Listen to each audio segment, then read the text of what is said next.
नरेश की नई नवेली पत्नी नीलिमा इधर उधर भाग रही थी और नरेश उसके पीछे हाथों में रंग लेकर दौड़ रहा था। उन दोनों की शादी को अभी 6 महीने ही हुए थे। नीलिमा दिखने में बहुत ही सुंदर थी। नरेश तो दीवाना था उसका। कहाँ भाग कर जाओगी? मैं तो तुम्हें रंग लगा कर ही रहूंगा। अरे मैं आपके हाथ आऊंगी तब तो रंगेगा, मैं आपके हाथ ही नहीं आऊंगी। अच्छा ये बात है, अभी बताता हूँ तुम्हें। ये कहकर नरेश ने अपनी स्पीड बढ़ाई और अपनी पत्नी को जाकर पकड़ लिया और उसके गालों पर रंग मलने लगा। अरे छोड़िए छोड़िए मुझे, ये क्या कर रहे हैं? रंग लगा रहा हूँ और क्या कर रहा हूँ, और होली में तो रंग लगाते ही है ना, प्यार का रंग। ये कहकर नरेश नीलिमा को घर के आंगन में ही बने रंगों की एक टंकी में उठाकर डाल देता है और खुद भी उस टंकी में प्रवेश कर जाता है। इस तरह रंगों की टंकी में घुसकर होली खेलने का मजा ही कुछ और है। अरे हटिए जी, मुझे शर्म आ रही है। अरे अपने पति से कैसा शर्माना। ये कहकर नरेश अपनी पत्नी नीलिमा को गले लगाने की कोशिश करता है, लेकिन तभी टंकी में नीलिमा को एक ऐसी चीज दिखती है जिसे देखकर उसकी चीख निकल जाती है। अरे सांप, टंकी में सांप है, सांप सांप। नरेश जोर जोर से चिल्लाने लगा। उसके चिल्लाने की आवाज से उसकी पत्नी नीलिमा तो जागी ही, उसके बगल के कमरे में सोए उसके 2 और भाई विवेक, अपनी पत्नी चंदा और पंकज अपनी पत्नी बिंदिया और उनकी माँ और बहन भी वहाँ पहुँचे। अरे नीलिमा भाभी कहाँ है सांप? अरे कहीं सांप वाप नहीं है, लगता है आपके भैया ने कोई सपना देखा है। नीलिमा की इस बात पर सभी हंस पड़े, लेकिन तभी नरेश के फोन पर एक कॉल आया। उसकी स्क्रीन पर देखा तो लिखा आ रहा था गंवार बीवी नंबर 1 कॉलिंग। उसे देखकर उसने अपना मुंह बनाया तो सभी ने इशारे में ही उससे पूछा कि किसका फोन है। अरे सीता का फोन है। ओ तेरी, आपकी वाली का कॉल आ रहा है तो हमारी वाली का भी कॉल आ रहा ही होगा। पंकज तू भी हो जा तैयार। नरेश ने फोन उठाया। हेलो, कैसे हैं? कैसा रहूंगा तेरे बिना, उदास हूँ। ओह सुनिए ना, इस बार होली में हम में से किसी को भी छुट्टी नहीं मिली तो हम होली में आ नहीं पाएंगे। ये तुम क्या कह रही हो? मैं, पंकज और विवेक होली की कितनी तैयारियों में जुटे हुए थे, वो भी अपनी पत्नियों का बेसब्री से इंतजार कर रहे थे। ये बिल्कुल सही नहीं है। तुम्हारे बिना मेरी होली और विवेक और पंकज की अपनी अपनी पत्नियों के बिना होली तो बिल्कुल फीकी रहेगी। अजी अब क्या कर सकते हैं, जॉब भी तो करनी है ना। और हाँ, मैंने 30,000 आपके अकाउंट में डाल दिए हैं, होली में कोई कमी नहीं रहनी चाहिए। तुम नहीं रहोगी ये सबसे बड़ी कमी होगी। मैं तुम्हें बहुत मिस करूंगा सीता, और होली तो नहीं खेलूंगा। ये कहकर नरेश ने फोन रख दिया। फोन रखने के बाद उसने ये बात अपने सभी भाइयों, अपनी माँ, बहन और पत्नी को भी बताई तो वे सभी खुशी से उछल पड़े। अरे वाह, क्या खुशखबरी दी है तुमने। मुझे लगा अगर वो तीनों गवारन होली में यहाँ आ जाती तो होली का सारा मजा किरकिरा हो जाता और तुम्हारी इन बीवियों को भी तो इनसे छिपाना पड़ता। असल में शारदा देवी के तीनों बेटे एक नंबर के निठल्ले थे। कोई काम धाम तो इन्हें करना ही नहीं था, लेकिन जिंदगी के सारे ऐश करने थे। शारदा देवी अपने बेटों की शादी करना चाहती थी, लेकिन अब निठल्लों को कौन अपनी बेटी देता, तो शारदा देवी ने गांव का रुख किया। एक बार शारदा देवी अपनी बेटी कामिनी के साथ सीता, गीता और बबीता के गांव गई हुई थी।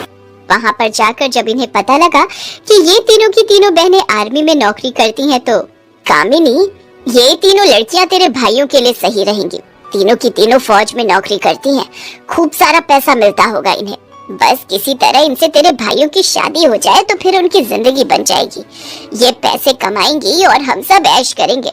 पर माँ, भैया तैयार होंगे? भले ही ये नौकरी करती हैं, लेकिन है तो गांव की गवारन ही। अरे सब तैयार होंगे, क्यों नहीं तैयार होंगे। और जहाँ तक रही गवारन की बात, तो इनको साथ कौन रखेगा। इनकी जहाँ पोस्टिंग होगी ये वहाँ रहेंगी और यहाँ हम अपने बेटों की दूसरी शादी कर देंगे। और जब इनकी छुट्टियाँ होंगी तो फिर नई बहुओं को कुछ दिन के लिए इधर उधर भेज देंगे और इनके जाने के बाद वो फिर वापस आ जाएंगी। वाह माँ, क्या शैतानी दिमाग पाया है तुमने। तुम्हें तो विलेन नंबर 1 का अवार्ड मिलना चाहिए। हैं?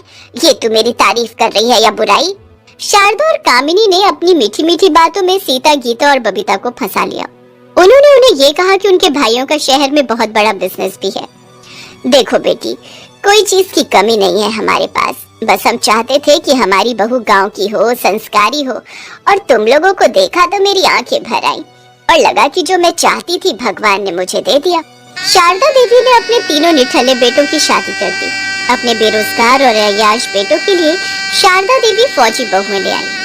शादी के बाद उन्होंने ये दिखाया कि उन तीनों के व्यापार में बहुत नुकसान हो गया है, इसलिए वो घर पर ही रहते हैं। अरे कोई बात नहीं माँ जी, हम है ना, हम ये घर चलाएंगे। हमारे पति अपनी कोशिश भी करते रहेंगे, आखिर पत्नी का काम तो पति की हेल्प करना है ना। लेकिन इस होली उन सभी के चेहरे से नकाब हटना था। आज सुबह की बात है, सीता, गीता और बबीता तीनों बहनें हर दिन की तरह अपने आर्मी कैंपस में बने मैदान में दौड़ लगा रही थी। साथ ही वे आपस में बातें भी कर रही थी। दीदी, इस बार होली में हम तीनों को ही छुट्टी मिल गई। बहुत समय बाद तीनों के तीनों अपने ससुराल में अपने पति के साथ होली मनाएंगे। हाँ बबीता, लेकिन ये बात हम लोग अपने पतियों को बिल्कुल नहीं बताएंगे। इस बार उन्हें हम अचानक से पहुंचकर सरप्राइज देंगे। क्यों, कैसा रहेगा? अरे वाह, ये आइडिया तो बहुत ही मस्त है। सीता, गीता और बबीता तीनों गांव की हैं। बचपन में ही माता और पिता दोनों का देहांत हो गया था। बहुत संघर्ष किया इन तीनों बहनों ने। लोगों के घर जाकर उनके जूठे बर्तन मांजे, झाड़ू पोछा किया, खाना बनाया और फिर अपनी पढ़ाई भी जारी रखी। इनकी मेहनत रंग लाई और इन तीनों की नौकरी आर्मी में लग गई। सीता, गीता, ये हमारा कितना बड़ा सौभाग्य है ना कि हम तीनों देश की सेवा करेंगे। बहरहाल होली का त्योहार नजदीक आ गया था। लोग इसकी तैयारियों में जुटे हुए थे। पूरा बाजार भी होली के रंग में रंगा हुआ था। जगह जगह पिचकारियां, रंग, अबीर, गुलाल, होली पर पहनने वाले मुखौटे और रंग भरने वाले गुब्बारे लग रहे थे।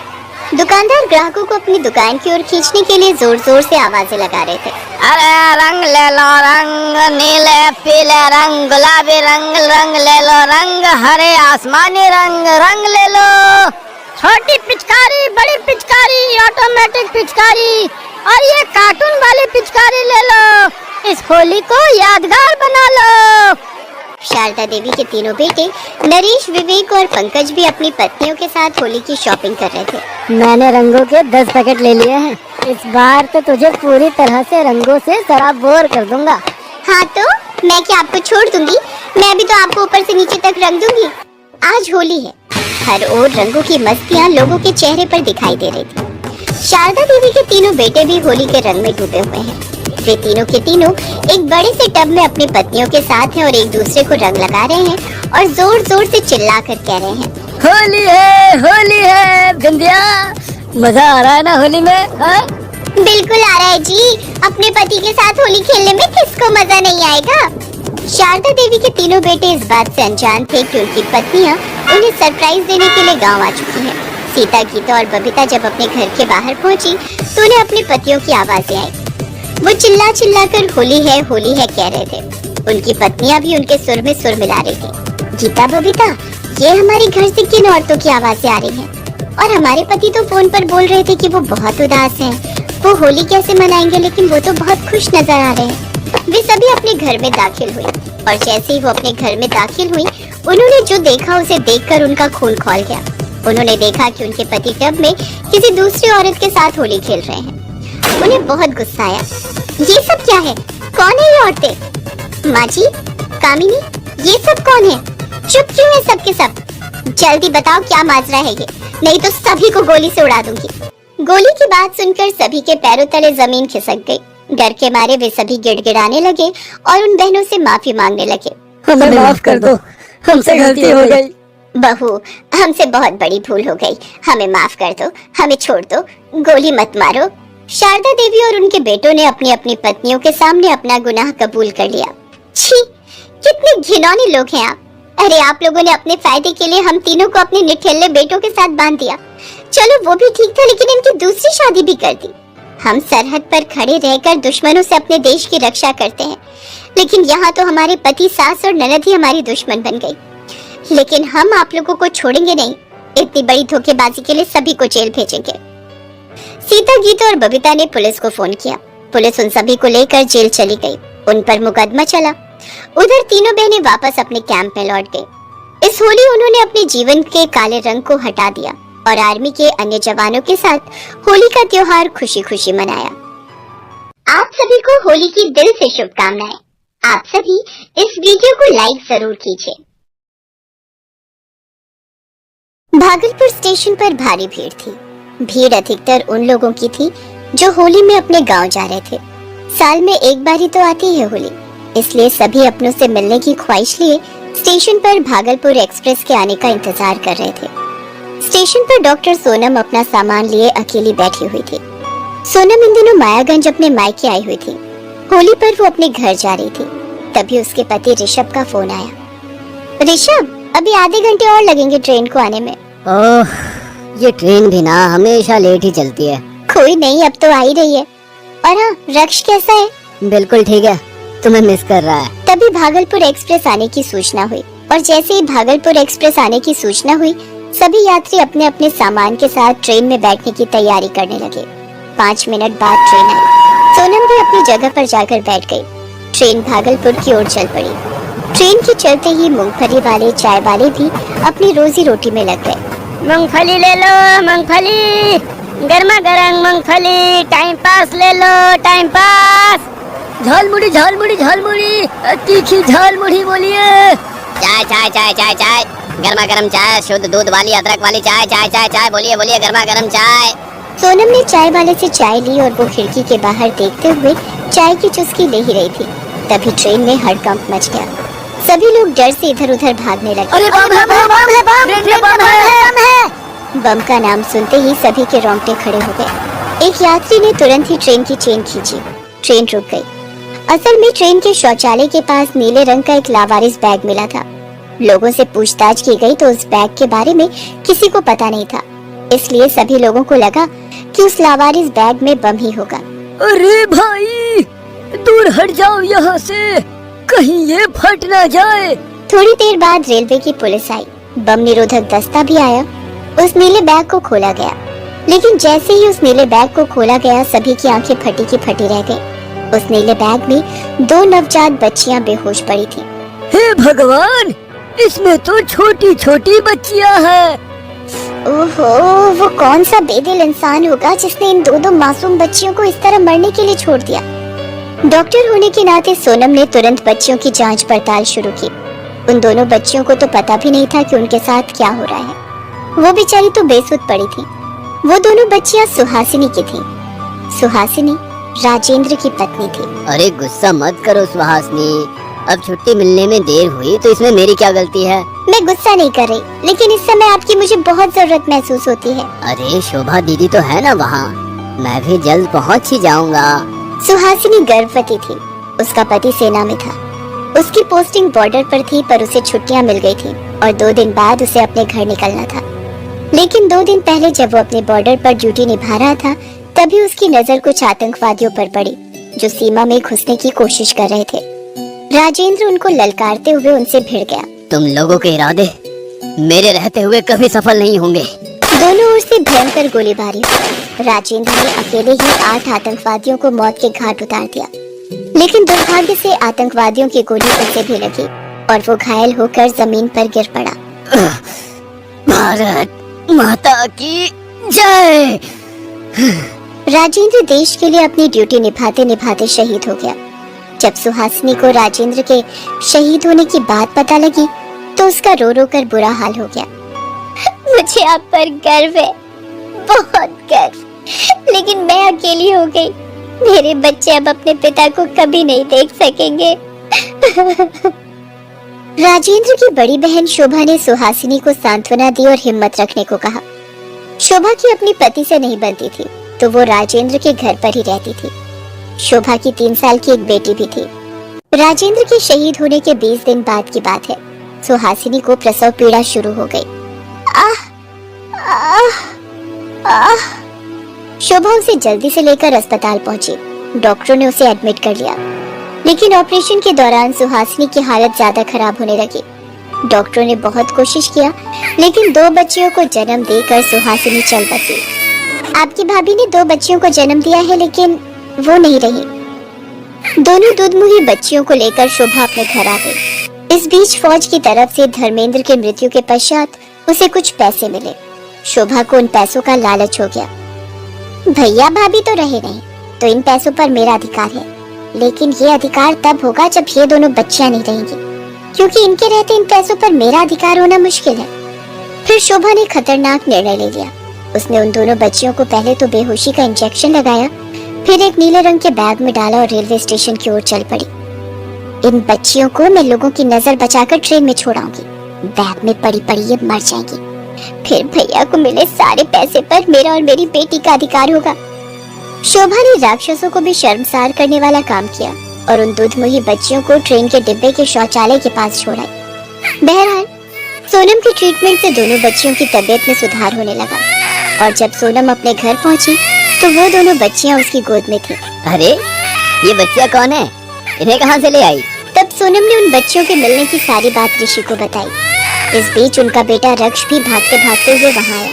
मम्मा तुम आ गई, मैं तुम्हें कितना मिस कर रहा था। नानू कैसे हैं अब?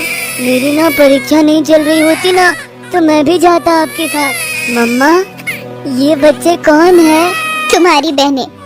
ऋषि और सोनम ने उन बच्चियों को गोद ले लिया और उसे माँ बाप का प्यार देने लगे। समय अपने पंख लगाकर उड़ता गया।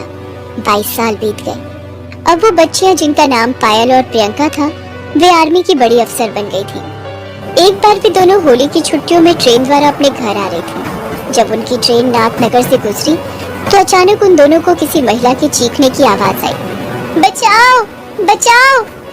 पायल और प्रियंका ने जैसे ही उस आवाज को सुना, वे दोनों डिब्बे की उस ओर भागे जहाँ से आवाज आ रही थी। वहाँ जाकर उन्होंने देखा कि 4-5 नकाबपोश डाकुओं ने एक बूढ़ी महिला और उसकी बेटी को बंधक बनाकर रखा है। साथ ही उनके कुछ साथियों ने बोगी में बैठे और भी लोगों से सारा सामान लूटने के बाद बंदूक के बल पर घुटनों पर बिठा रखा था। उन डाकुओं में से एक ने बूढ़ी महिला की बेटी की कनपटी पर बंदूक भी लगा रखी है और वो उनके चंगुल में छटपटा रही है। ए लड़की, ज्यादा छटपट मत कर, नहीं तो बंदूक की पूरी गोली तुम्हारे भेजे में उतार दूंगा। मेरी बेटी को छोड़ दे। पहले तुम लोग अपना सारा माल हमें सौंप दो।